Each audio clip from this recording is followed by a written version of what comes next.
वो एक सीक्रेट गाड़ी में प्रेसिडेंट हाउस पहुंचते हैं। महबूबा मुफ्ती गवर्नमेंट बनाने के लिए सबसे पहले तो फोन वगैरह ट्राई करती हैं, लेकिन वो फोन नहीं उठता है। लेकिन आप कोइंसिडेंस देखिए, उसी पर्टिकुलर टाइम पे फैक्स मशीन खराब हो जाती है। इसी दिन आर्टिकल 370 हटाने की नींव रख दी गई थी। अनुच्छेद 370 के सभी खंड लागू नहीं होंगे। इस पर्टिकुलर टाइम तक बीजेपी ने अपनी पूरी प्लानिंग कर ली थी।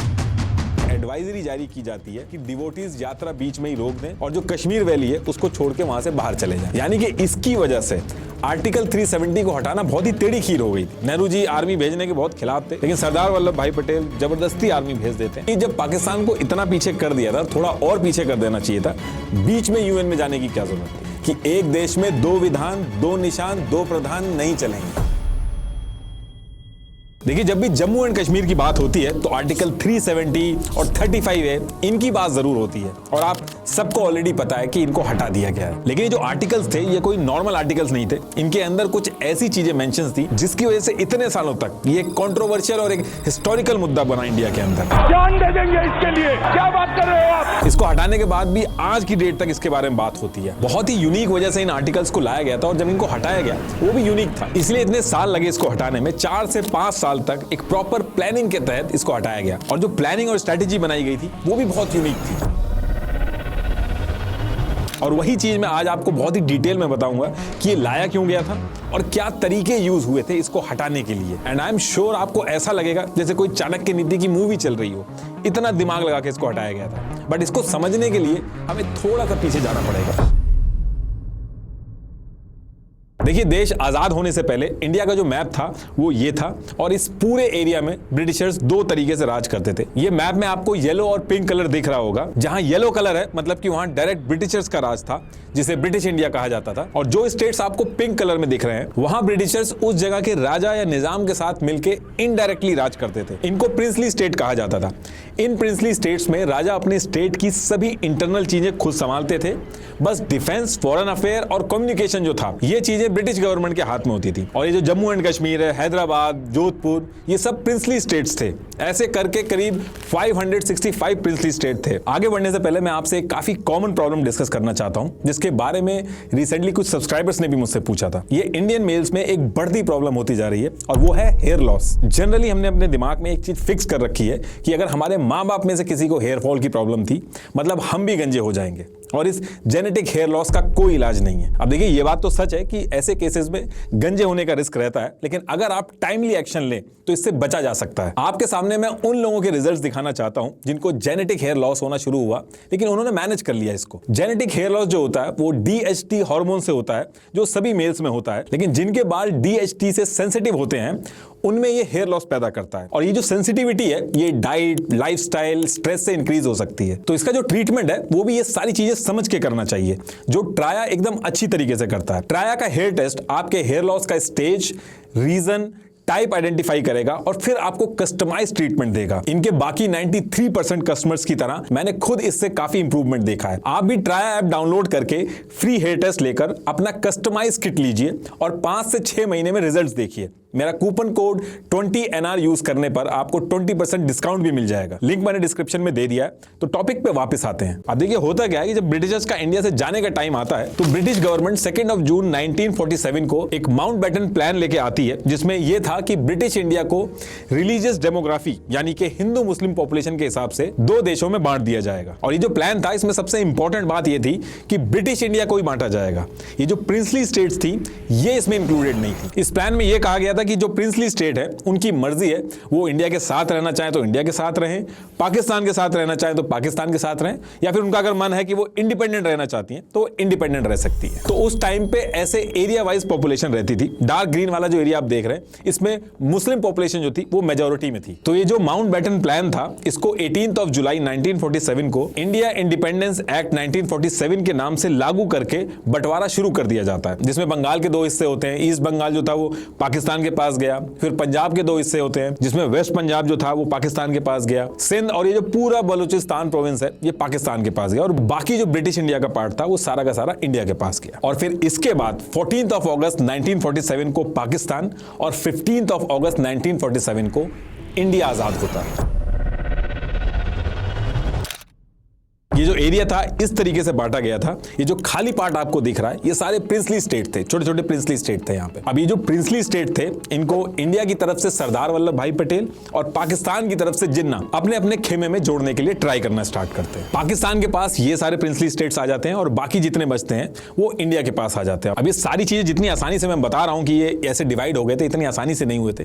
कुछ को लालच देके, कुछ को डंडे के जोर पे, बहुत ही मुश्किलों से इन प्रिंसली स्टेट्स को साथ में जोड़ा गया था। तो जब भी इन प्रिंसली स्टेट को जोड़ा जाता था तो ये जो इंस्ट्रूमेंट ऑफ एक्सेशन डॉक्यूमेंट है ये साइन कराया जाता था। इस डॉक्यूमेंट में मेनली वही सेम चीजें थी जो ब्रिटिशर्स के साथ जो अरेंजमेंट था, सेम वही अरेंजमेंट इस डॉक्यूमेंट के अंदर भी लिखा गया था। डिफेंस, फॉरेन अफेयर और कम्युनिकेशन, इनको छोड़ के जो बाकी इंटरनल मैटर है वो राजा खुद देखेगा। बाकी फिर टाइम के साथ आगे चल के इनसे मर्जर एग्रीमेंट भी साइन करा लिया गया था, जिसमें इनकी जो रियासतें थी वो पूरी तरीके से इंडिया के साथ जुड़ गई थी। अब देखिए जितने भी प्रिंसली स्टेट थे, छोटे बड़े जितने भी थे, सबका मैटर सॉल्व हो गया था, लेकिन 3 जगह पे आके बात फंस गई थी। और वो 3 जगह थी जम्मू एंड कश्मीर, जूनागढ़ और हैदराबाद। और रीजन इसके पीछे यह था कि जूनागढ़ और हैदराबाद में राजा मुस्लिम था, लेकिन इनके स्टेट के अंदर जो मेजॉरिटी थी वो हिंदू जनता थी। ऐसे ही जम्मू एंड कश्मीर में राजा हिंदू था, लेकिन जो पॉपुलेशन थी उनमें मेजॉरिटी जो थी वो मुस्लिम्स की थी। और इन तीनों प्रिंसली स्टेट्स को अपनी तरफ करने के लिए पाकिस्तान और इंडिया में बहुत ज्यादा बहस चालू हो गई थी। जूनागढ़ का जो नवाब था महाबत खान रसूल खान जी, इन्होंने क्या किया था, इन्होंने अपने स्टेट के अंदर जो दीवान रखा था वो शाह नवाज भुट्टो, इसको बनाया था। इसका जूनागढ़ से कुछ लेना देना नहीं था, ये कराची से था। तो जूनागढ़ के राजा के साथ साथ ये जो दीवान था इसका झुकाव भी पाकिस्तान की तरफ था। और फिर 15 अगस्त 1947 को जब जूनागढ़ की पाकिस्तान और इंडिया से जुड़ने की बात चल रही थी तो जूनागढ़ के निजाम और राजा ने कहा कि वो पाकिस्तान के साथ जाके मिलेंगे। और इन्होंने 15 सितंबर 1947 को पाकिस्तान के साथ इंस्ट्रूमेंट ऑफ एक्सेशन साइन कर दिया। और इसी पर्टिकुलर टाइम पे जम्मू एंड कश्मीर और हैदराबाद, यहां भी इसी तरीके के डिस्कशन चल रहे थे, वो भी अभी आगे बताऊंगा। पहले जूनागढ़ का मैं बता देता हूं आपको। अब जूनागढ़ के राजा ने जब इंस्ट्रूमेंट ऑफ एक्सेशन साइन वगैरह किया तो सरदार वल्लभ भाई पटेल जो थे ये बहुत ज्यादा गुस्सा हो जाते हैं कि एक तरफ तुमने ये कह के पार्टीशन करवा दिया कि हिंदू और मुस्लिम साथ में नहीं रह सकते, और दूसरी तरफ जो हिंदू मेजोरिटी वाला स्टेट है उसको आप अपने में मिला रहे हो। वहीं जिन्ना का कहना था कि इस हिसाब से तो जम्मू एंड कश्मीर में मुस्लिम ज्यादा हैं तो वो तो हमें मिलना चाहिए, इसलिए कश्मीर हमें दे दो। और फिर इधर से कहा जाता था कि इंडिया तो सेकुलर कंट्री है, यहाँ तो किसी भी रिलीजन के लोग रह सकते हैं। तो ये सारी बहस जब चल रही थी तो इसी बीच क्या होता है कि जूनागढ़ के अंडर में 2 रियासतें थी, मंगरोल और बवरियावाद। तो इनके जो राजा थे वो इंडिया के साथ मिलकर और पेपर वगैरह भी साइन करने लगे। और इसके बाद इंडिया ने आर्मी भेज के जूनागढ़ को चारों तरफ से घेर लिया था। ऐसा इसलिए किया गया था ताकि जूनागढ़ का जो कनेक्शन है किसी भी तरीके की सप्लाई वगैरह पाकिस्तान से ना आ पाए। अब ये सारी चीजें देख के निजाम जो था वो डर गया था, वो जूनागढ़ छोड़ के सीधे पाकिस्तान भाग जाता है। और फिर इसके बाद ये डिसाइड होता है कि जूनागढ़ का क्या होना है इसका फैसला जूनागढ़ की जो जनता है वो करेगी। फिर 28 फरवरी 1948 को प्लेबिसाइड होता है और रिजल्ट में 99.95% वोट इंडिया के फेवर में आ जाता है। और इस तरीके से जूनागढ़ जो था वो इंडिया का पार्ट बन जाता है। ये स्टोरी जो जूनागढ़ की है ये अभी आपको इररिलेवेंट लग रही होगी, लेकिन अभी आगे जब मैं जम्मू एंड कश्मीर की बात करूंगा तब आपको थोड़ा सा इसका रिलेवेंस समझ में आएगा। और अब बात करते हैं हैदराबाद की। इसी टाइम पे हैदराबाद में भी इशू चल रहे थे, तीनों जो स्टेट है सेम टाइम पे इशू चल रहे थे। अब हैदराबाद में पॉपुलेशन हिंदू मेजोरिटी में थी, लेकिन निजाम मीर उस्मान अली खान का जो मन था वो ये था कि वो इंडिपेंडेंट रहे और अगर मजबूरी में किसी कंट्री के साथ मिलना भी है तो पाकिस्तान से मिले। लेकिन हैदराबाद को अगर आप देखोगे तो वो इंडिया के बीचों बीच है, तो ये चीज पॉसिबल नहीं थी। और इंडिया के लिए भी बहुत बड़ा थ्रेट हो जाता कि बीच में ऐसे कोई जगह होती जो पाकिस्तान बनी हुई होती। तो इंडिया की तरफ से बैक टू बैक बातचीत स्टार्ट होना शुरू होती है और काफी प्रेशर डेवलप होता है। तो निजाम क्या करता है कि वो 1 साल का टाइम मांगता है और स्टैंड स्टिल एग्रीमेंट जो होता है वो साइन कर लेता है। इसमें वो कहता है कि 1 साल तक वो जैसी सिचुएशन है वैसी रहेगी और उसके 1 साल के बाद हम लोग डिसाइड करेंगे कि हैदराबाद और इंडिया का कैसा रिलेशन रहेगा। और इंडिया इस पर्टिकुलर टाइम में बड़ी आसानी से ये चीज मान जाता है, क्योंकि जम्मू एंड कश्मीर में भी इंडिया फंसा हुआ था तो वो पहले वहां डील कर रहा था। लेकिन हैदराबाद का जो निजाम था उसने इस 1 साल के अंदर पहले तो पाकिस्तान के साथ मिलकर स्ट्रेटेजी बनाना स्टार्ट किया, मतलब कई सारी डिस्कशन स्टार्ट कर दी उससे, और एक पर्सनल आर्मी भी बना ली इस पर्टिकुलर टाइम पे जिसको रजाकार बोला जाता था। ये आर्मी हैदराबाद से बॉर्डर क्रॉस करके इंडिया में भी चली जाती थी और काफी मारपीट मचाती थी। हैदराबाद के कुछ नॉन मुस्लिम लोग जो थे उनको भी मारती थी। ये जो रजाकार आर्मी थी इनका मानना था कि हैदराबाद एक इंडिपेंडेंट देश बनना चाहिए। अब ये जो रजाकार आर्मी थी इतना ज्यादा परेशान कर देती कि इंडिया को सब कुछ छोड़ के हैदराबाद में अपनी आर्मी भेजनी पड़ती है। नेहरू जी आर्मी भेजने के बहुत खिलाफ थे, लेकिन सरदार वल्लभ भाई पटेल जबरदस्ती आर्मी भेज देते हैं। इस पूरे ऑपरेशन को ऑपरेशन पोलो नाम दिया गया था। 2 दिन के अंदर पूरा का पूरा जो हैदराबाद था वो कंट्रोल में आ जाता है और निजाम यानी कि मीर उस्मान अली खान इंडिया के साथ इंस्ट्रूमेंट ऑफ एक्सेशन जो था वो साइन कर देते हैं। और अब आते हैं जम्मू एंड कश्मीर पे, जहां पे आर्टिकल 370 और 35A जो है इनकी कहानी स्टार्ट होती है। और थोड़ा सा जम्मू एंड कश्मीर के अंदर जो इंटरनल सिचुएशन चल रही थी वो डिस्कस कर लेते हैं, फिर आते हैं अपनी मेन कहानी पे। तो देखिए जम्मू एंड कश्मीर में क्या था कि करीब 77% पॉपुलेशन जो थी वो मुस्लिम थी। और जम्मू एंड कश्मीर में क्या था कि टाइम टू टाइम जो राजा है उन्होंने कहीं ना कहीं अपनी जनता के बीच में भेदभाव रखा। जब मुस्लिम राजा आया तो उसने हिंदुओं को दबा के रखा, और जब हिंदू राजा आए तो उन्होंने मुस्लिमों को दबा के रखा। तो जम्मू एंड कश्मीर में जो राजा हरि सिंह थे उनके ऊपर भी ऐसे आरोप लगते थे कि वो हिंदुओं को फेवर करते हैं। एक स्टेट सब्जेक्ट लॉ 1927 बनाया था राजा हरि सिंह ने, जिसमें एलिगेशन थे इनके ऊपर कि ये हिंदुओं को गवर्नमेंट जॉब में प्रायोरिटी देते हैं। तो इन सारी चीजों को लेके जम्मू कश्मीर के अंदर जो मुस्लिम्स थे वो प्रोटेस्ट वगैरह टाइम टू टाइम करते रहते थे। और सबसे बड़ा जो प्रोटेस्ट हुआ था वो ईयर 1931 में हुआ था। और इसी टाइम पे एक आदमी था शेख अब्दुल्ला वहां पे, जो अभी फारूक अब्दुल्ला उनके फादर, तो ये राजा के खिलाफ आवाज उठाना शुरू कर देते हैं कि राजा को हटाओ और डेमोक्रेसी लेके आओ। तो इस पर्टिकुलर टाइम पे ये चल रहा था कि इंडिया के अंदर ब्रिटिशर से नेहरू जी जो थे वो लड़ाई कर रहे थे, और सेम टाइम पे शेख अब्दुल्ला जो था वो कश्मीर के अंदर राजा के खिलाफ मुहिम चला रहा था, लड़ाई कर रहा था। और अपनी बात आगे रखने के लिए शेख अब्दुल्ला ने all Jammu and Kashmir Muslim conference नाम से एक पार्टी बनाई थी, जो आगे चल के सेकुलर दिखाना था उनको, तो उसका नाम चेंज करके नेशनल कॉन्फ्रेंस रख दिया गया था। और ये जो पॉलिटिकल पार्टी है ये अभी भी है। तो उस टाइम पे नेहरू जी एक तरफ इंडिया में डेमोक्रेसी लाने के लिए क्विट इंडिया मूवमेंट कर रहे थे, सेम टाइम पे जो शेख अब्दुल्ला थे ये भी कश्मीर के अंदर क्विट कश्मीर मूवमेंट चला रहे थे। और इन्हीं सब वजह से जवाहरलाल नेहरू और शेख अब्दुल्ला में बहुत ही अच्छी दोस्ती भी हो गई थी। और ऐसा भी कहा जाता है कि शेख अब्दुल्ला ने नेहरू जी को कॉन्फिडेंस दिया था कि उनके हाथ में जब पावर या पोजीशन आएगी तो वो इंडिया को ही सपोर्ट करेंगे अगर मिलने की बात आई तो। अब ये सारी चीजें जो हो रही थी राजा हरि सिंह को भी पता थी, इसलिए राजा को ना तो शेख अब्दुल्ला पसंद था ना ही जवाहरलाल नेहरू। और पाकिस्तान के जो जिन्ना थे वो भी राजा को नहीं पसंद थे। और ऐसा इसलिए था क्योंकि राजा को पता था कि ये जो शेख अब्दुल्ला और जवाहरलाल नेहरू हैं ये किसी ना किसी तरीके से आगे चल के कोशिश करेंगे डेमोक्रेसी लाने की या राजशाहत जो है उसको हटाने की। और वही पाकिस्तान में राजा को यह डर था कि अगर आगे चल के कभी मिलना पड़ गया पाकिस्तान से तो वो राजा हिंदू है उसको हटा के फेंक देंगे, और इंडिया के साथ मिलेंगे तो नेहरू और शेख अब्दुल्ला जो है वो डेमोक्रेसी की बात करेंगे, तो वहां जो राजा है वहां पे उसकी गद्दी खतरे में आएगी। तो कुल मिलाकर राजा को अपनी गद्दी बहुत प्यारी थी, इसलिए उसने कहा कि उसको इंडिपेंडेंट रहना है, उसको किसी से नहीं मिलना है। तो इसीलिए जब इंडिया और पाकिस्तान आजाद हुए तो राजा ने कहा कि ना तो उसको इंडिया से मिलना है ना पाकिस्तान से मिलना है, वो कोई इंस्ट्रूमेंट ऑफ एक्सेशन जो है उसको साइन नहीं करेगा।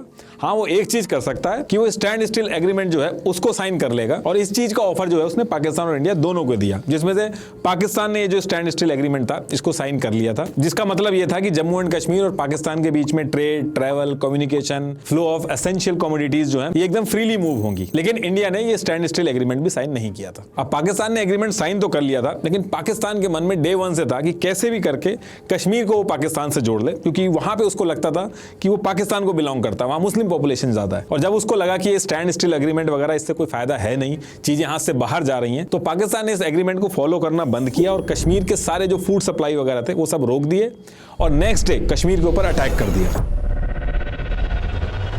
लेकिन अटैक करने के लिए पाकिस्तान ने अपनी मिलिट्री नहीं भेजी, इसकी बजाय अनऑफिशियली एक पश्तून ट्राइब थी वहां की, उसको लड़ने के लिए भेजा ताकि पाकिस्तान के ऊपर ब्लेम ना आए। पाकिस्तान ने इस साइड से अटैक करना स्टार्ट किया और कुछ ही दिनों में पाकिस्तान के लड़ाके यहां तक यानी कि श्रीनगर के बहुत करीब पहुंच गए थे, और कश्मीर के अंदर पहुंच के जो लड़ाके थे इन्होंने बहुत ज्यादा मारकाट मचाई, क्या हिंदू क्या मुस्लिम किसी को नहीं छोड़ा। अब इसके बाद ये लोग राजा हरि सिंह के एरिया में भी एंटर करने वाले थे, और राजा को समझ में आ गया था कि अब जम्मू एंड कश्मीर भी जाएगा हाथ से और उसकी जान भी खतरे में है, तो तुरंत वो इंडिया की तरफ मुंह करता है और इंडिया से मदद मांगता है। अब इंडिया का कहना था कि जम्मू एंड कश्मीर ने इंस्ट्रूमेंट ऑफ एक्सेशन तो साइन किया नहीं है, जम्मू एंड कश्मीर अभी इंडिया का पार्ट तो बना नहीं है, तो हम मदद नहीं कर सकते। तो राजा हरि सिंह ने 26 अक्टूबर 1947 को इंस्ट्रूमेंट ऑफ एक्सेशन साइन किया और जम्मू एंड कश्मीर इंडिया का पार्ट बन गया। अब कश्मीर का डिफेंस, एक्सटर्नल अफेयर और कम्युनिकेशन इंडिया की जिम्मेदारी हो जाती है। इसके साथ साथ नेहरू जी ने राजा हरि सिंह से यह भी डिमांड की थी शेख अब्दुल्ला, जिसको जेल में बंद किया गया, उसको भी निकाल दें, और शेख अब्दुल्ला को पीएम बनाने के लिए भी नेहरू जी ने राजा को कन्विंस कर लिया था। जवाहरलाल नेहरू पूरी तरीके से कॉन्फिडेंस में थे कि जम्मू एंड कश्मीर के इंडिया से मर्जर की जब बात आएगी तो शेख अब्दुल्ला इंडिया के साथ खड़ा रहेगा। तो ये सारी चीजें सेट होने के बाद अगले दिन 27 अक्टूबर 1947 को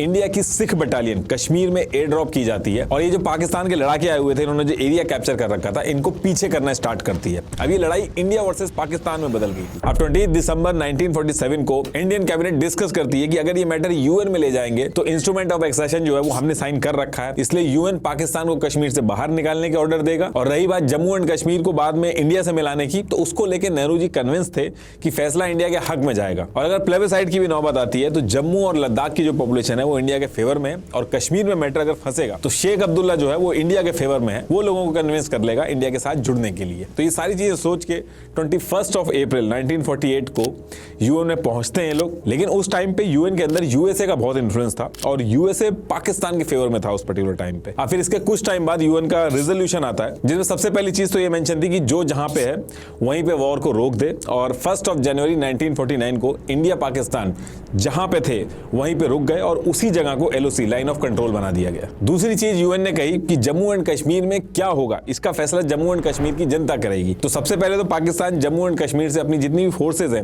उनको बाहर निकालेगा, फिर इंडिया अपनी फोर्सेज को बाहर निकालेगी, उसके बाद जम्मू एंड कश्मीर में प्लेबिसाइड होगा जो कि जम्मू एंड कश्मीर का एडमिनिस्ट्रेशन करवाएगा, फिर डिसाइड होगा कि जम्मू एंड कश्मीर किस देश में जाके मिलेगा। अब इस पर्टिकुलर चीज के लिए नेहरू जी को बहुत ज्यादा क्रिटिसाइज किया जाता है कि राजा हरि सिंह एक ऐसी सिचुएशन में फंसे हुए थे जहां उनके जीने मरने की बात थी। तो आप उस पर्टिकुलर टाइम पे जो चाहते वो साइन करा सकते थे, मर्जर एग्रीमेंट वगैरह कोई भी शर्त वगैरह हो आप उस पर्टिकुलर टाइम पे मनवा सकते थे। और दूसरी चीज, जब पाकिस्तान को इतना पीछे कर दिया था, थोड़ा और पीछे कर देना चाहिए था, बीच में यूएन में जाने की क्या जरूरत थी। लेकिन नेहरू जी के सपोर्ट में जो लोग रहते हैं उनका यह मानना है कि अगर मिलिट्री के दम पे कश्मीर को ले लिया जाता तो वो एक टेम्परेरी सोल्यूशन होता। दूसरी दिक्कत इसमें यह आती कि पाकिस्तान का जो क्लेम था जूनागढ़ और हैदराबाद में कि दोनों स्टेट के राजा पाकिस्तान के साथ जुड़ना चाहते थे, जूनागढ़ में तो इंस्ट्रूमेंट ऑफ एक्सेशन भी साइन हो गया था, सेम वही जम्मू एंड कश्मीर वाली सिचुएशन थी। तो वहां पे ये जो क्लेम था पाकिस्तान का वो बहुत स्ट्रांग हो जाता है इंटरनेशनल प्लेटफॉर्म पे। तो इसलिए नेहरू जी प्लेबिसाइड करा के जम्मू एंड कश्मीर को लेना चाहते थे। और दूसरी चीज, नेहरू जी को शेख अब्दुल्ला पे बहुत कॉन्फिडेंस था, जो आगे चल के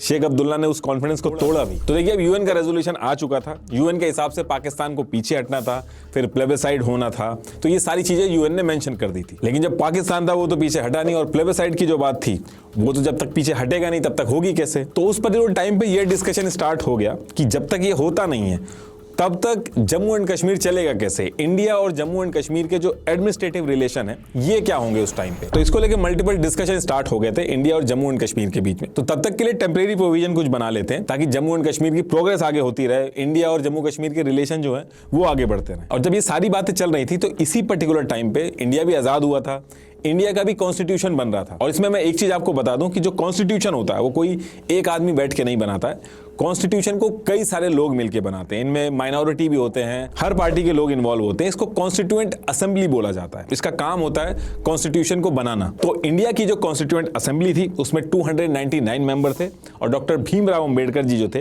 वो उसको हेड कर रहे थे। और इंडिया की जो कॉन्स्टिट्यूएंट असेंबली थी उसमें जम्मू एंड कश्मीर के भी लोगों को ऐड कर लिया गया था ताकि जम्मू एंड कश्मीर और इंडिया साथ में मिलकर चीजों को आगे बढ़ाएं और इसका कुछ सोल्यूशन निकाले। और इस पर्टिकुलर टाइम पे जम्मू एंड कश्मीर जो था उसका खुद का कोई कॉन्स्टिट्यूशन नहीं था और ना ही उसकी कोई कॉन्स्टिट्यूएंट असेंबली बनी हुई थी। अब अगर आप जो इंस्ट्रूमेंट ऑफ एक्सेशन है जो साइन हुआ था उसमें अगर 7th पॉइंट पे देखोगे तो इसमें लिखा है कि किसी भी कीमत पे फ्यूचर में इंडिया का जो कॉन्स्टिट्यूशन है वो जम्मू एंड कश्मीर पे नहीं चलेगा, बस फॉरेन अफेयर, डिफेंस और कम्युनिकेशन जो है इसके मैटर पे कॉन्स्टिट्यूशन बनाया जा सकता है, वो भी कंसल्टेशन के साथ। तो इस बात का सॉल्यूशन निकालने के लिए ये डिस्कशन स्टार्ट हो गए थे कि जो पॉइंट मेंशन है इंस्ट्रूमेंट ऑफ एक्सेशन में इनकी भी वैल्यू रहे और इंडिया के कॉन्स्टिट्यूशन के जो कुछ प्रोविजंस हैं वो भी जम्मू कश्मीर में लागू हो जाए। और इस चीज का सॉल्यूशन गोपाल स्वामी अयंगर ने निकाला। इन्होंने एक टेम्परेरी और स्पेशल प्रोविजन आर्टिकल 370 इंट्रोड्यूस किया और इसको इस तरीके से बनाया गया कि जम्मू एंड कश्मीर की ऑटोनॉमी भी बनी रहे और इंडिया के कॉन्स्टिट्यूशन के कुछ प्रोविजन जो हैं वो भी जम्मू एंड कश्मीर में इंटीग्रेट हो जाए। Assured Kashmiri people, the people of Jammu and Kashmir, that if they will be staying a part of India under certain conditions, and Article 370 is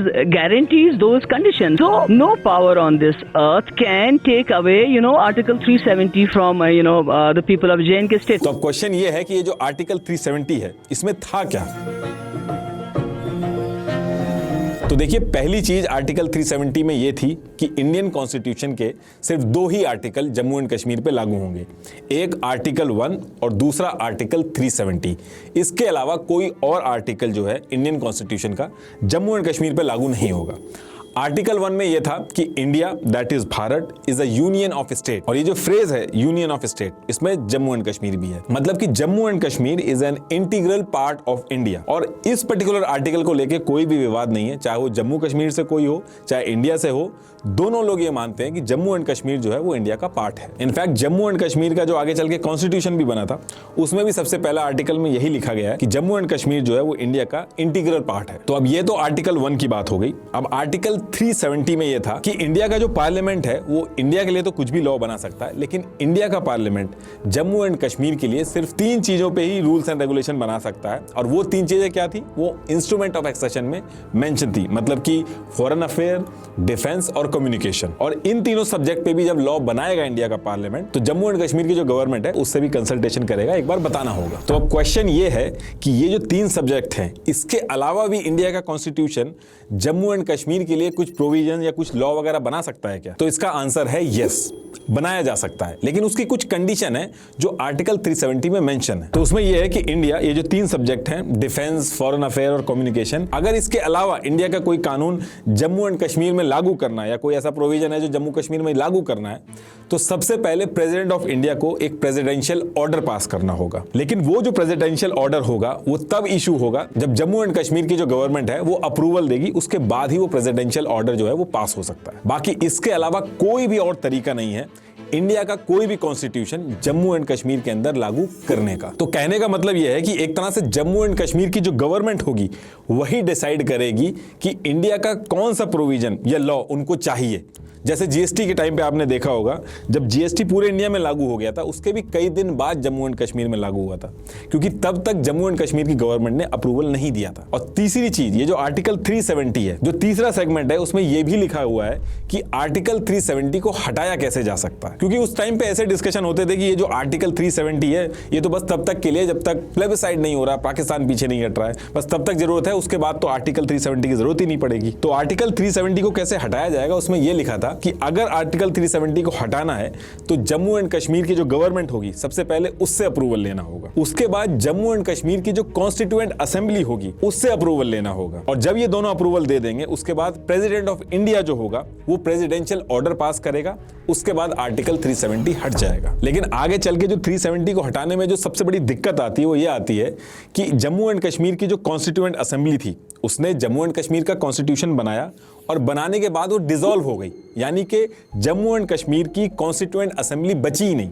और जब वो बची ही नहीं तो वो अप्रूवल कैसे देगी, यानी कि इसकी वजह से आर्टिकल 370 को हटाना बहुत ही टेढ़ी खीर हो गई थी। और यही रीजन था कि कश्मीर के लीडर एकदम कॉन्फिडेंट होकर बोलते थे कि आर्टिकल 370 कभी भी नहीं हट सकता। We will never be able to remove Article 370. जरा करके दिखाएं, फिर देखें। 200 साल हुकूमत करेगी तो भी वो होता है। You cannot touch Article 370. वो कभी भी अगर वो 10 दफा भी हिंदुस्तान के प्राइम मिनिस्टर बनेंगे तो 370 को नहीं छोड़ सकते। लेकिन हटाया गया, और इतनी प्लानिंग के साथ हटाया गया कि हर कोई हैरान हो गया। अनुच्छेद 370 के सभी खंड लागू नहीं होंगे। 4-5 साल पहले इसकी प्लानिंग करके इसको हटाया गया। अभी आगे एक एक चीज बताऊंगा कि किस तरीके से हटाया गया था और क्या क्या चीजें सेट की गई थी। तो उस टाइम पे जब ये आर्टिकल 370 लाया गया था तो हर कोई इससे एग्री था। शेख अब्दुल्ला को लगा कि आगे चल के डेमोक्रेसी आएगी, हेड ऑफ स्टेट बनेंगे। इधर राजा हरि सिंह ने कहा कि जैसे यूके में मोनार्की होती है, क्वीन और प्रिंस होते हैं, मैं भी वैसे ही बन जाऊंगा, तो वो भी एग्री हो गए। तो इस तरीके से हर कोई एग्री था आर्टिकल 370 आने से। और क्योंकि सबकी अंडरस्टैंडिंग थी कि प्लेबिसाइड होगा, पाकिस्तान पीछे जाएगा, तब तक के लिए है, तो ये तो टेम्परेरी है। तो इसी रीजन की वजह से आर्टिकल 370 को इंडियन कॉन्स्टिट्यूशन के पार्ट 21 में ऐड किया गया। इंडिया का जो कॉन्स्टिट्यूशन है उसमें पार्ट 21 में जितने भी टेम्परेरी प्रोविजन होते हैं उनको ऐड किया जाता है। तो इसके बाद जम्मू एंड कश्मीर इंडिया का स्टेट बन के काम करना स्टार्ट करते हैं। अब इसके बाद ईयर 1951 में जम्मू एंड कश्मीर के कॉन्स्टिट्यूशन बनाने की बात होती है, और इसकी वजह से आर्टिकल 370 को हटाने का जो ऑप्शन था वो भी खत्म हो जाता है। तो अब इस पर्टिकुलर टाइम पे आर्टिकल 370 जो था वो आ चुका था। जम्मू एंड कश्मीर इंडिया का इंटीग्रल पार्ट बन चुका था, दोनों मिलकर साथ में काम कर रहे थे। लेकिन दिक्कत ये आ रही थी, जो इंडिया की बाकी कॉन्स्टिट्यूशनल बॉडी थी, जैसे सुप्रीम कोर्ट हो गया, बाकी भी जो प्रोविजंस थे, बैंकिंग, इलेक्शन कमीशन, सीएजी, कई सारे डायरेक्टिव प्रिंसिपल, फंडामेंटल राइट्स, तो ये सारी चीजें जम्मू एंड कश्मीर के अंदर लागू नहीं हो पा रही थी। और इंडिया चाहता था कि उसका स्टेट जो है जम्मू एंड कश्मीर, उसके अंदर ये सारे प्रोविजन जो हैं वो ऐड हों। तो इन सारी चीजों को लेके पंडित जवाहरलाल नेहरू शेख अब्दुल्ला से बात करना स्टार्ट करते हैं, और मल्टीपल मीटिंग होती है नेहरू और शेख अब्दुल्ला के बीच में, और दिल्ली के अंदर होती है, तो इसको दिल्ली एग्रीमेंट भी बोला जाता है। तो इन सब चीजों को लेके जब नेहरू जी ने नेगोशिएशन स्टार्ट किया तो इधर से शेख अब्दुल्ला ने भी अपनी बातें रखना स्टार्ट की। उसने कहा कि आप प्रोविजन तो ऐड करना चाह रहे हो, लेकिन कश्मीर का अपना खुद का झंडा होगा, उसका खुद का अपना पीएम होगा जिसको सदर ए रियासत बोला जाएगा। इसके साथ साथ जम्मू एंड कश्मीर का एक स्टेट सब्जेक्ट लॉ 1927 था, इसकी भी डिमांड करी शेख अब्दुल्ला आंदोलन है कि ये भी एप्लीकेबल होना चाहिए। अब क्वेश्चन ये है कि ये स्टेट सब्जेक्ट लॉ 1927 क्या है। तो देखिए 1927 में राजा हरि सिंह इसको लेके आए थे जम्मू एंड कश्मीर की जो लोकल पॉपुलेशन थी उनके राइट्स एंड आइडेंटिटी को प्रोटेक्ट करने के लिए, ताकि आसपास के एरिया के जो बिजनेसमैन थे और वर्कर थे उस टाइम पे जम्मू एंड कश्मीर में आते थे तो वहां की आइडेंटिटी या डेमोग्राफी चेंज ना कर दें। इस वजह से इस लॉ को लाया गया था। इस लॉ में मेनली यही था कि बाहर से कोई आदमी आएगा तो वो लैंड नहीं खरीद सकता, गवर्नमेंट जॉब जो होगी वो उसको नहीं मिलेगी, जो जम्मू एंड कश्मीर के परमानेंट लोकल रहने वाले हैं उनको मिलेगी, परमानेंट रेजिडेंट कौन होगा वो डिसाइड होगा इसमें। तो ये सारी चीजें थी इसमें। तो जवाहरलाल नेहरू इस पे कहते हैं कि जो तीनों चीजें हैं, ये जो स्टेट लॉ है आपका 1927 वाला, झंडे वाला जो सिस्टम है और जो 2 PM की आप बात कर रहे हो, हम ये तीनों चीजें मान लेते हैं। लेकिन अब नेहरू जी ने ये कह तो दिया था लेकिन ये करना आसान नहीं था, क्योंकि अगर जम्मू एंड कश्मीर में 2 फ्लैग होंगे, 2 प्राइम मिनिस्टर होंगे और स्टेट सब्जेक्ट लॉ मान लिया जाए तो ये तो एक तरह से इंडिया के अंदर डिस्क्रिमिनेशन हो गया। जो इंडिया के बाकी सिटीजन है उनके लिए डिस्क्रिमिनेशन हो गया। इंडियन कॉन्स्टिट्यूशन के चैप्टर ऑफ फंडामेंटल राइट्स हैं, आर्टिकल 14, आर्टिकल 19, आर्टिकल 21, इनके हिसाब से तो इंडियन सिटीजन में कभी भी डिस्क्रिमिनेशन नहीं होना चाहिए। जैसे मान लो मैं लखनऊ में रहता हूं और मैं कल को गुड़गांव शिफ्ट हो जाता हूं तो कुछ टाइम बाद मेरी कॉन्स्टिट्यूएंसी चेंज की जा सकती है, मैं गुड़गांव से भी वोट कर सकता हूं, लेकिन जम्मू एंड कश्मीर में मैं जाके 50 साल भी रह लूं तो ऐसा नहीं कर सकता। तो ये चीज इंडिया के बाकी जो स्टेट के लोग थे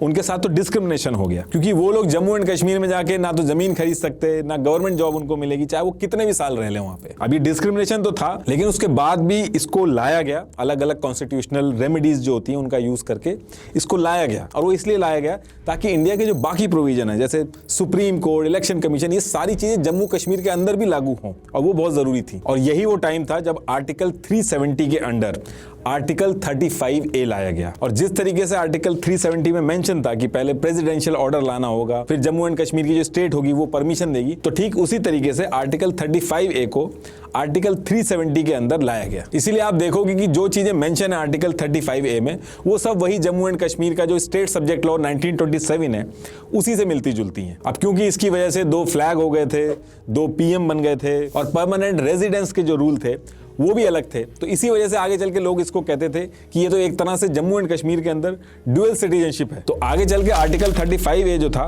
उसको बहुत क्रिटिसाइज किया जाता था, लेकिन उस पर्टिकुलर टाइम पे जब ये लागू हुआ था तो पूरे इंडिया में जश्न मनाया गया था। वो इसलिए क्योंकि इंडियन कॉन्स्टिट्यूशन के मेजॉरिटी ऑफ प्रोविजन जो थे वो इंप्लीमेंट हो गए थे जम्मू एंड कश्मीर में, और जम्मू एंड कश्मीर के लोग थे वो भी खुश हो गए थे, क्योंकि उनको लग रहा था कि जब तक प्लेबिसाइड होगा इंडिया के जो सिटीजन हैं वो यहाँ आके जमीनें खरीद लेंगे, यहाँ की सिटीजनशिप ले लेंगे, तो यहाँ की डेमोग्राफी चेंज हो जाएगी। तो ये जो आर्टिकल 35A है ये जो इंप्लीमेंट हो गया तो इसकी वजह से उनकी डेमोग्राफी खराब नहीं होगी, तो वो भी बहुत खुश थे। अब देखिए जब ये आर्टिकल 35A इसको जब इंप्लीमेंट करने की बात चल रही थी तो शेख अब्दुल्ला के तेवर और एम्बिशन दोनों बदल चुके थे। जो कॉन्फिडेंस वो इंडिया को पहले दे रहे थे अब इस पर्टिकुलर टाइम पे वो चीज चेंज हो चुकी थी। इनफैक्ट हर चीज में वो मना करने लगे थे, और इंटेलिजेंस की रिपोर्ट से ये भी पता चला था कि इन्होंने पाकिस्तान के साथ भी नेगोशिएशन स्टार्ट कर दी थी। इनफैक्ट आर्टिकल 35A को ये रोकने के चक्कर में भी थे। तो फिर इसी टाइम पे इनके ऊपर एक देशद्रोह का केस सामने आता है जिसे कश्मीर कॉन्स्पिरेसी केस भी कहते हैं।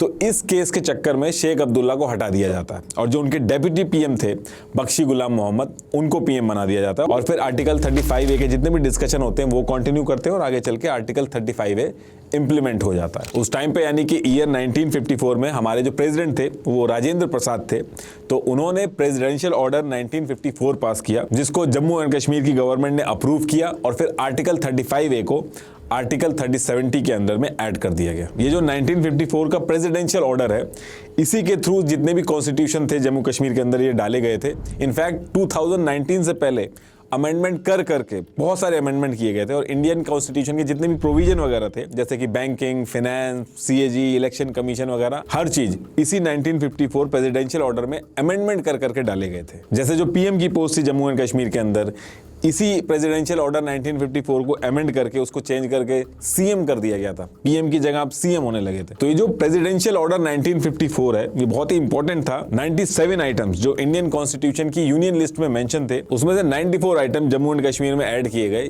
इसी प्रेसिडेंशियल ऑर्डर को अमेंड कर करके। इसलिए आप देखोगे जब बहस वगैरह भी होती है जो इंडिया के अगेंस्ट में रहते हैं तो वो कहते हैं कि दिल्ली एग्रीमेंट और प्रेसिडेंशियल ऑर्डर 1954 से पहले की बात करो, उसके बाद की बात मत करो। तो ऐसे ही धीरे धीरे करके सारी चीजें की गई। आगे चल के इंडिया के अंदर राजशाही जो थी उसको खत्म किया गया, इंडिया चाइना वॉर हुई, इंडिया पाकिस्तान की वॉर हुई, पाकिस्तान की तरफ से इंसर्जेंसी भी काफी हुई जम्मू एंड कश्मीर के अंदर, क्योंकि वॉर में पाकिस्तान हार रहा था तो उसने कश्मीर में इंसर्जेंसी करके कश्मीर के अंदर जो प्रॉक्सी वॉर वगैरह होती है उसका सहारा लिया, जिसकी वजह से मल्टीपल ऐसे इवेंट हुए, 40,000 से ज्यादा लोगों की जान गई और हजारों इंडियन आर्मी के जवान शहीद हुए। तो इस पूरे टाइम पे कश्मीर में क्या क्या इवेंट हुए, कितना अनरेस्ट था, वो आपको ऑलरेडी पता है। तो ये जो सारे इवेंट हुए, इसके बाद जम्मू एंड कश्मीर रीजन की जो डेमोग्राफी थी वो भी चेंज हुई, और वो कैसे हुई एक बार जल्दी से वो भी दिखा देता हूं आपको। उसके बाद डायरेक्ट आर्टिकल 370 कैसे हटा उसकी बात करेंगे। ये लाइन है, ये जम्मू से शुरू होती है NJ 9842 तक, यही लाइन LOC है जहां पे लड़ाई रुकी थी। इसके बाद कई सालों बाद इंडिया को पता चलता है कि पाकिस्तान इस एरिया को लेने का प्लान कर रहा है, तो इंडिया सियाचिन ग्लेशियर जो था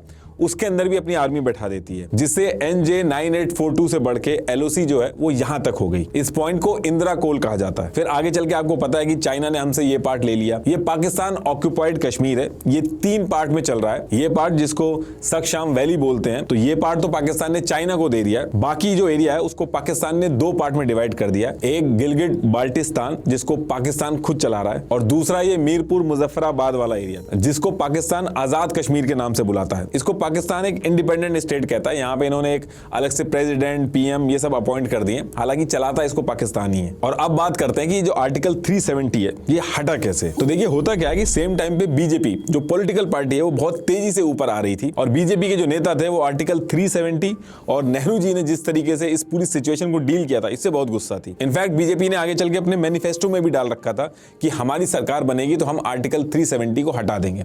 उस टाइम पे मोदी जी ऐसे धरना देते थे, लाल चौक में फैसला हो जाएगा किसने अपनी मां का दूध पिया। और आपने नारे भी सुने होंगे बीजेपी के नेताओं के मुंह से कि एक देश में 2 विधान 2 निशान 2 प्रधान नहीं चलेंगे। एक देश में 2 विधान 2 प्रधान और 2 निशान नहीं चलेंगे तो वह नहीं ही चलेंगे। लेकिन हो ये रहा था कि बीजेपी जम्मू एंड कश्मीर के अंदर चुनाव तो लड़ रही थी लेकिन उतनी सीट्स नहीं मिल रही थी। और फिर इसके बाद ईयर आता है 2014, और फिर 25 नवंबर 2014 से 20 दिसंबर 2014 तक जम्मू एंड कश्मीर में इलेक्शन होते हैं, और बीजेपी पूरी जान लगा के इलेक्शन लड़ती है। और इस बार जब रिजल्ट आता है तो हर कोई शॉक था। बीजेपी जिसको ज्यादा सीटें नहीं मिलती थी जम्मू एंड कश्मीर में, उसको 25 सीटें मिली, जो कि PDP से 3 सीटें पीछे थी। PDP को 28 सीट मिली थी। और इस इलेक्शन में बीजेपी ने जो नंबर अचीव किया था उसकी वजह से सिचुएशन ऐसी बन रही थी कि बीजेपी के सपोर्ट के बिना जम्मू एंड कश्मीर में गवर्नमेंट बनाना मुश्किल हो रहा था, क्योंकि बाकी जितनी पार्टी थी उनमें भी लड़ाई थी। तो फिर यहां से बीजेपी ने क्या किया, PDP जो कि आइडियोलॉजिकली बिल्कुल अपोजिट है बीजेपी से, उससे बात करना स्टार्ट किया। और अचानक से पता चलता है कि 25 फरवरी 2015 को अमित शाह और महबूबा मुफ्ती प्रेस कॉन्फ्रेंस कर देते हैं, और फिर 1 मार्च 2015 को दोनों मिलके जम्मू एंड कश्मीर में सरकार बना लेते हैं। ये पहली बार था जब बीजेपी ने PDP का सपोर्ट किया था। और ये जो डेट है 1 मार्च 2015, ऐसा माना जाता है कि इसी दिन आर्टिकल 370 हटाने की नींव रख दी गई थी। जो डिमांड थी PDP की, बीजेपी ने सारी की सारी मान ली थी। मुफ्ती मोहम्मद सईद को CM बनाना था, बीजेपी मान गई, और बीजेपी के निर्मल कुमार सिंह जो थे उनको डेप्यूटी CM बना दिया गया था। और बीजेपी इसमें कोई इंटरफेरेंस नहीं करती है, वो चुपचाप मान जाती है। अब इसके 1-2 साल तक ये लोग सरकार चलाते हैं। उसके बाद डेट आती है 19 जून 2018, और ऐसा माना जाता है कि इस पर्टिकुलर टाइम तक बीजेपी ने अपनी पूरी प्लानिंग कर ली थी। हालांकि ये एक अजम्पशन है, इसका कोई प्रूफ नहीं है, लेकिन ऐसा कहा जाता है। तो अब होता क्या है कि 19 जून 2018 को अचानक से बीजेपी ने सपोर्ट वापस ले लिया PDP से। तो अब सपोर्ट वापस ले लिया तो इसका क्या मतलब हुआ? तो इसका मतलब ये हुआ कि टेक्निकली उस पर्टिकुलर टाइम पे जम्मू एंड कश्मीर में कोई भी गवर्नमेंट नहीं बची थी। और जम्मू एंड कश्मीर के कॉन्स्टिट्यूशन के आर्टिकल 92 के हिसाब से जब ऐसी सिचुएशन होगी, मतलब कि जम्मू एंड कश्मीर में गवर्नमेंट का ब्रेकडाउन होगा या कोई कॉन्स्टिट्यूशनल ब्रेकडाउन होगा, तो डायरेक्ट प्रेसिडेंट रूल नहीं लगेगा। उसकी बजाय शुरू के जो 6 मंथ होंगे उसमें जम्मू एंड कश्मीर का जो गवर्नर होगा वो चलाएगा जम्मू एंड कश्मीर को। अब इसके बाद क्या होता है कि 23 अगस्त 2018 को सत्यपाल मलिक को गवर्नर बना के जम्मू एंड कश्मीर के अंदर भेजा जाता है। और ऐसा कहा जाता है कि इस पर्टिकुलर टाइम पे इनके ऊपर जो इंडियन गवर्नमेंट थी उनको बहुत कॉन्फिडेंस था कि ये बहुत सही से उस चीज को हैंडल करेंगे। सत्यपाल मलिक 2012 में ये बीजेपी के नेशनल वाइस प्रेसिडेंट भी बन चुके थे, तो इनके ऊपर बीजेपी को कॉन्फिडेंस बहुत था। तो इसके बाद जम्मू एंड कश्मीर में सिचुएशन ये थी कि गवर्नमेंट कोई थी नहीं, और गवर्नर जो था वो ये सारी चीजें डील कर रहा था। लेकिन सत्यपाल मलिक जी के जम्मू एंड कश्मीर के अंदर आके गवर्नर बन जाने से काम पूरा नहीं होना था। असली गेम शुरू होना था 6 महीने बाद, जब प्रेसिडेंट रूल लगेगा।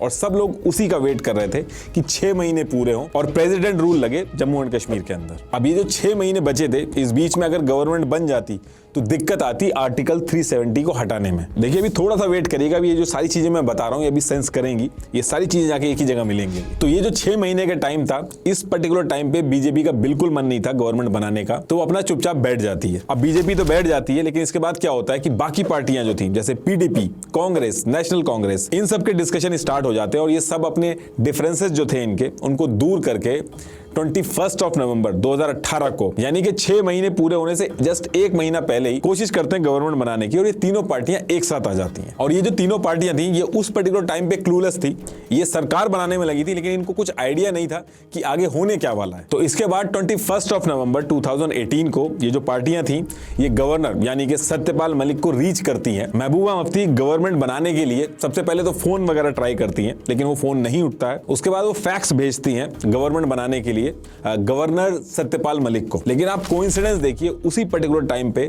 फैक्स मशीन खराब हो जाती है। अब देखिए 21 नवंबर 2018 की जो डेट थी वो तो टल गई थी, लेकिन 6 महीने कंप्लीट होने में अभी टाइम था। 20 दिसंबर 2018 को 6 महीने कंप्लीट होने थे। तो इसी बीच गवर्नर सत्यपाल मलिक जो थे वो सेंट्रल गवर्नमेंट को रिकमेंडेशन भेजते हैं कि जिस तरीके के हालात है जम्मू एंड कश्मीर के अंदर और जिस तरीके से पार्टियों में मारामारी मची हुई है, तो यहाँ पे हॉर्स ट्रेडिंग यानी कि एमएलए वगैरह जो हैं उनको खरीदने की या फिर पैसे देके अपनी तरफ करने की, ये सारी चीजें होने के बहुत ज्यादा चांसेस हैं।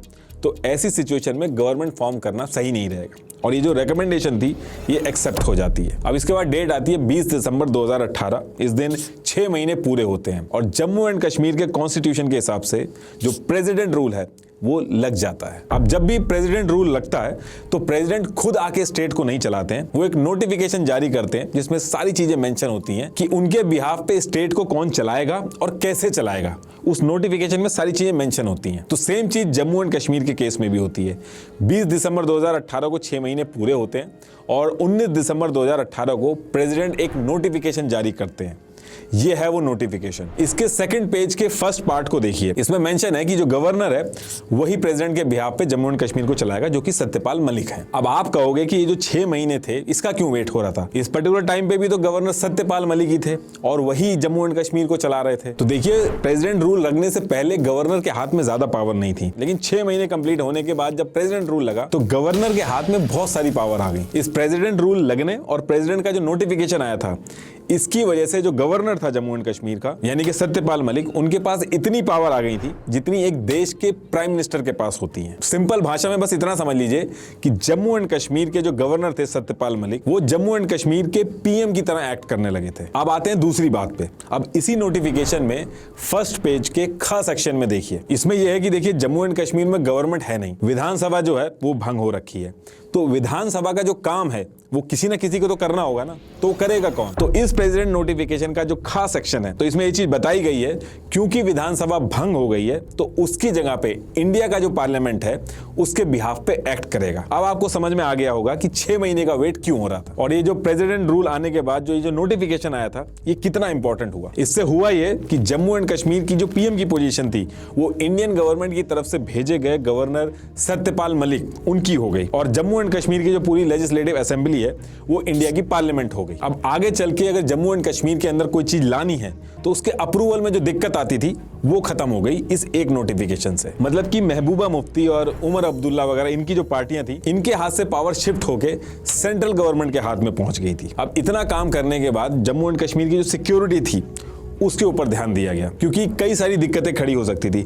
सेपरेटिस्ट मूवमेंट जो होता है वो खड़ा हो सकता था, पाकिस्तान की तरफ से रिटेलिएशन आ सकता था। तो इस चीज को लेके ऐसा कहा जाता है कि Ajit Doval, lieutenant general KJS Dhillon और जनरल विपिन रावत और इनके साथ मिलकर अमित शाह ने मीटिंग करी थी और एक meeting lieutenant general KJS Dhillon के घर पे भी हुई थी। अब देखिए ये जो पर्टिकुलर चीज मैं बता रहा हूँ इसका कोई प्रूफ नहीं है, लेकिन कुछ लोगों ने मीटिंग की टाइमिंग वगैरह ट्रैक करके और कुछ बुक लिखी गई हैं, उनको जब मिलाया गया तो ऐसा लग रहा है कि ये लोग थे जो इन्वॉल्व थे सिक्योरिटी को हैंडल करने के लिए। इसके बाद इसमें एक दो चीजें और बताई गई कि 1000 से ज्यादा जो सैटेलाइट फोन थे वो हाई रैंक ऑफिसर जो थे उनको दिए गए, उनको अलाउ नहीं था कि नॉर्मल फोन से वो लोग बात करें। और 20 C-17 ट्रांसपोर्ट कैरियर जो थे इनको रेडी किया गया 45,000 पैरामिलिट्री को जल्दी से जल्दी जम्मू एंड कश्मीर के अंदर डिप्लॉय करने के लिए। और 5 अगस्त 2019 की जो डेट थी वो डिसाइड हुई थी आर्टिकल 370 को हटाने के लिए, और इसी के हिसाब से सारे अरेंजमेंट किए जा रहे थे सिक्योरिटी वगैरह को देख के। लेकिन इसी बीच में अमरनाथ यात्रा जो थी वो भी थी। तो 2 अगस्त 2019 को एक एडवाइजरी जारी की जाती है कि डिवोटीज यात्रा बीच में ही रोक दें और जो कश्मीर वैली है उसको छोड़ के वहां से बाहर चले जाएं। अब यहां से लोगों को लगने लगा था